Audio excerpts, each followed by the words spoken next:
以下係李靜儀、梁孫旭、林倫偉議員以及本人嘅聯合表決聲明。本屆政府秉持改革創新、實幹擔當、鋭意進取嘅精神，直面公共行政體系中嘅制度性以及深層次問題，深入推進公共行政改革。今次修改設立市政處法案，正係政府相關施政理念嘅重要體現。對此，我哋係投下咗贊成票。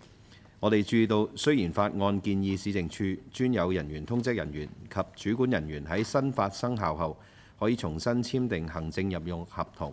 並保障相關人員嘅權益，但係仍然有不少嘅公務人員對於架構重整合併之後未來嘅工作安排係存有疑慮嘅，尤其係未來精簡內部架構同埋職權分工嘅變化，以及涉及部分人員權益嘅改動。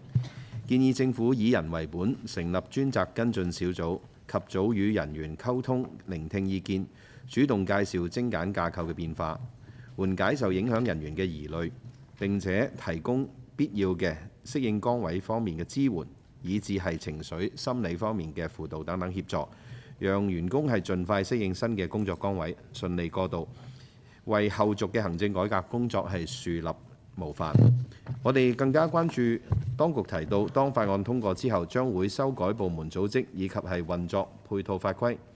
有關嘅法規將對市政處以及公務範疇相關部門嘅架構及職能作出重新檢視，涉及到人員調動。希望政府能夠主動將有關法規嘅制定工作與立法會溝通。另一方面，政府早前公布公共部門及實體的設置及組織架構的一般制度，為設立、重組、合併以及撤銷公共部門及實體訂定法律原則。我哋希望政府藉住今次市政處架構及職能檢視優化，為未來其他公共部門架構重組及職能優化提供寶貴嘅經驗。更加希望透過一系列嘅職能重組同埋優化，進一步提升公共服務效率同埋施政效能，構建高效、便民、便商嘅服務型政府。多謝。